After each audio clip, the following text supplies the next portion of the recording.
right now, one of the things I've done, I've registered over at Career Services, and I plan on interviewing through a lot of the recruiters that come through them. I've been working in the transportation field for the past 5 years, so I went ahead and went with that field at UT, and I just feel like with the experience I'm getting here, plus the experience I've gotten at my job, I should have a pretty good opportunity waiting for me when I get out. I think I'm going to be good with kids, and I've always wanted to be a teacher, and so I'm pretty sure I'll get a job. Well, they just don't know where to go to acquire the access to find open, available jobs.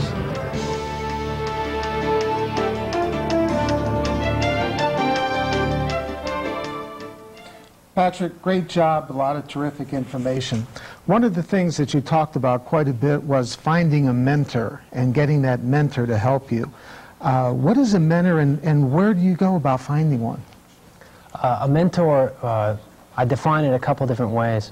The first thing is that it's somebody that you really admire for their profession. Somebody who has done something that excites you and that you see, those are steps that I'd like to accomplish someday. But you got to apply some criteria to finding your mentor. First of all, you have to ask yourself, is this person willing to give me 10 to 15 minutes of their time a week? If they're not willing or they're too busy, honestly, they can't do you any good as a mentor, even if they have done things that you like. The second thing is, does this person show any signs of caring about me? Because if they're jerks, or they're not friendly, or they don't seem to care about you, then it's not a situation that can help you. A mentor can be a professor. It can be someone maybe it can be someone that you know through your parents' work, and it can be somebody in the advising center, in the counseling center.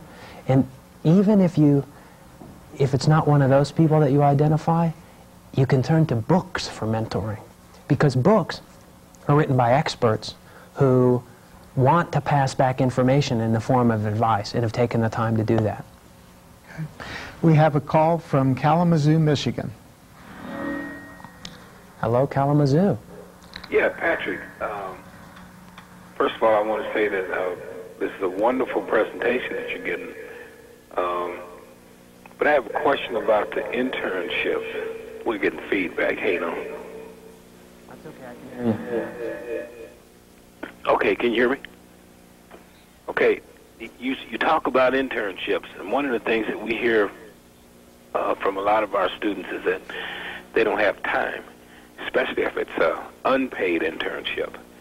And students have bills to pay, just like we do in the professional world. What would be your recommendation for students that don't have time to seek these internships, unpaid in particular? Well, I'm going to address it in two parts. First is the time issue. The best thing you can do to make time for an internship is to schedule your classes to leave an open block of, say, 3 days a week where you can get away for 4 hours so that you have time to do the internship. And you have to do that a semester in advance, anticipating that you want to squeeze something in. On the paid one, then if you honestly feel like you cannot afford to do an unpaid internship, and I think we all have to pay our dues in that, actually, then go to the internship guides and only circle and apply for internships that pay money, because they do. There are some that do. There's also something called co-op experience. Co-op experience is very similar to internships, except co-ops always pay. Next call is from McLeod, California. Come in, McLeod. Hi, I'm calling from my home. We're getting your show through our satellite system, and I just want to commend you on your presentation. It has been really informative. Well, my question is, it also has to do with internships, and I am majoring in education with a bilingual background, and for that type of internship, how would you be able to approach that? Because it sounds like most of your internships are for corporate jobs, not necessarily for teaching.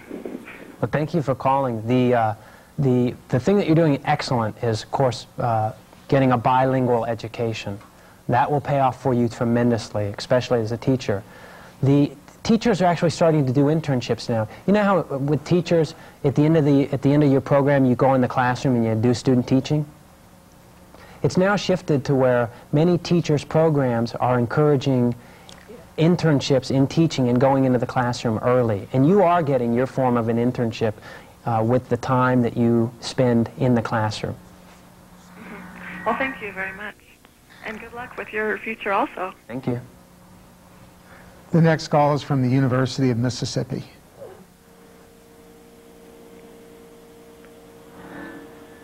Go ahead, Mississippi. The only reason that I'm pursuing a career in the field that I am is because of the salary. Should I change my career? It depends a bit on your values. If look into your values.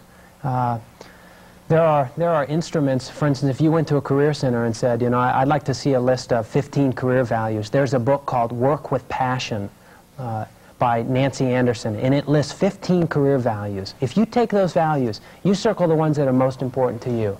If at the top of your list, what's very most important to you is money, then you're aiming for the right career. If it's different things, then you might want to consider changing your career. Okay. This career requires a doctorate degree. Most of the stuff that you talked about seems to apply to business majors and things like that, as the woman said earlier, corporate jobs. What would you advise as far as that goes? I think you're asking me that if you're a person who's headed through the doctorate program, you need to go into the doctorate program, then the things I suggest to you are you're staying in the academic world. When you stay in the academic world, your grades are very important and will constantly be one of the things that they look at first to judge your success. So keep your grades high. Okay, thank you. We have a call from Framingham State College in Massachusetts. Hello. I have, my question is, I have 3 different interests. How do I go about narrowing them down? To go on informational interviews for each interest. That's a fantastic way. Okay. Identify a job that's strongly related to the interest and call them up and go on 3, and one of them will definitely stand out more than the other. Okay. Thank you. Thank you. Patrick, on the last caller, you got into values a little bit and matching values such as money, geographic location, family, these sorts of things. How much do you think that generally weighs with a person in matching career interests to these other types of factors? I think that it weighs very heavy. Let me put it this way. When I sat down with this book and I listed I was looking at career values. It listed 15 of them, like what you mentioned. And I remember other career values that were in the list were independence as a career value, and creativity as a career value, and variety of experience as a career value. And I looked at this entire list and I circled all the ones that were important to me. And on my list, I had 4 out of 5, and that to me explained why I was so happy with my job, and it also revealed the one adjustment area that I could look to make in my career, that if I could get 5 out of 5, then it would be heaven, heaven. So I think it has everything to do with, see, one person's going to like a job because their values fall in different places. I'll give you an example. I have a strong value for being able to work independently. Another person has a strong value for security. Often they're in conflict because my value for independence means that I need to let go of security, and sometimes I don't know where my paycheck's coming from. But somebody with a value for security says, that's what's most important to me. I'm going to work for a company and know where the money is coming all the time, and independence might not be so high up on the list. Great. The next call is from Indiana University in Pennsylvania. Go ahead, IU. Patrick, we've been watching this show with a group of freshmen, and we were just, one of the things that we were discussing was opportunities for international or national exchange programs. Could you comment on that and how that helps to build into the career as well? Studying abroad or going overseas abroad is fantastic. The world is being globalized, and employers want you to have international experience. The thing that it says the most to employers, if you have gone abroad and spent time there, on top of being what everybody who comes back reports is the greatest part of their college experience, the time where they learned the most and had the most fun. But on top of that, it says something very, very, very important to employers. Employer sees that on your resume and thinks to themselves, here's a person who knows how to deal with challenges, who knows how to be flexible and knows how to make their own way through a brand new environment. And they want those qualities, they want you to have those qualities on the job. But if you've done a semester abroad, then they think you're it. Thank you very much. The next call is from the University of Wisconsin at Stevens Point. Go ahead, Wisconsin. Hi. I have an interest in like the job I'm interested in is like to try and find various types of data, like in library setting, you know, things like companies would want to know about.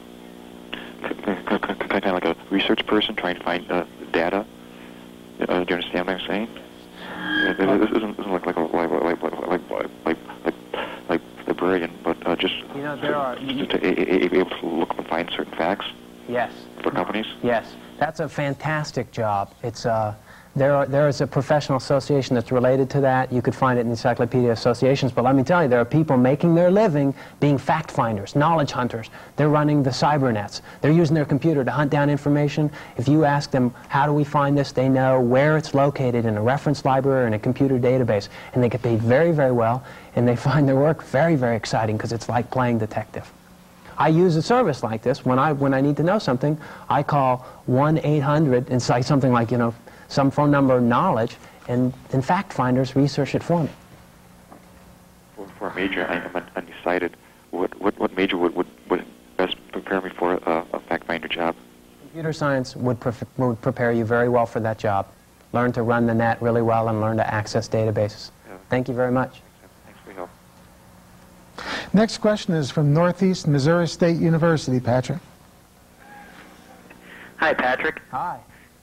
Hi, I'd like to find out what you think is the best route to get an incoming freshman to go to the Career Center as a freshman rather than waiting until they're a senior when it seems it would be a little too late.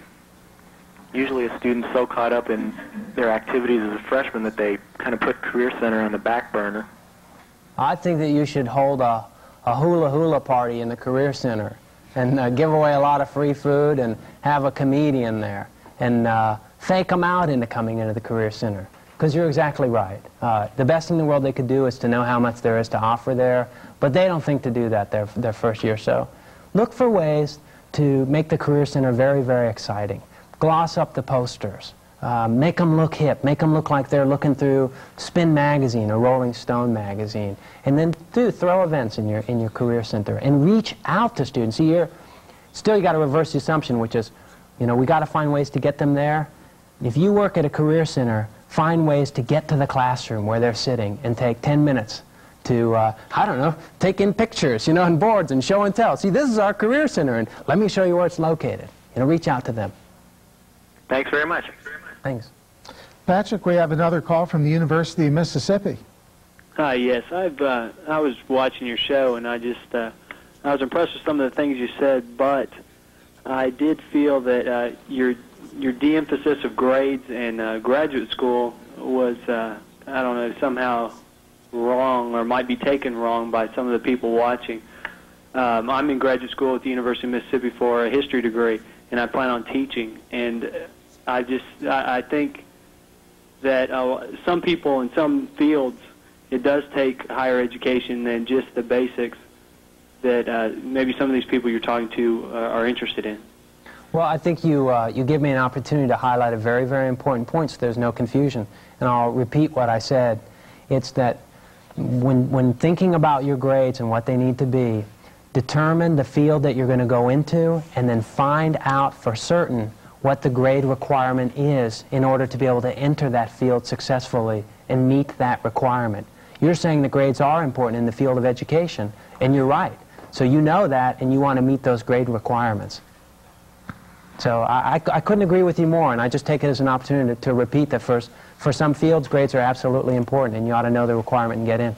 Okay, I appreciate it, and I just wanted to make sure that was said because I'm a resident advisor in a freshman men's dorm, and I do tend to see a great number of people come in and go, and without ever realizing the need for good grades, no matter what the field is they're pursuing. Right, absolutely. Okay, thank you. Thank you. Patrick, the next call is from Baptist University in Oklahoma. Yes, I'm from Oklahoma Baptist, and I was wondering how hard is it to get a job or internship with the U.S. government, and how would you go about getting that?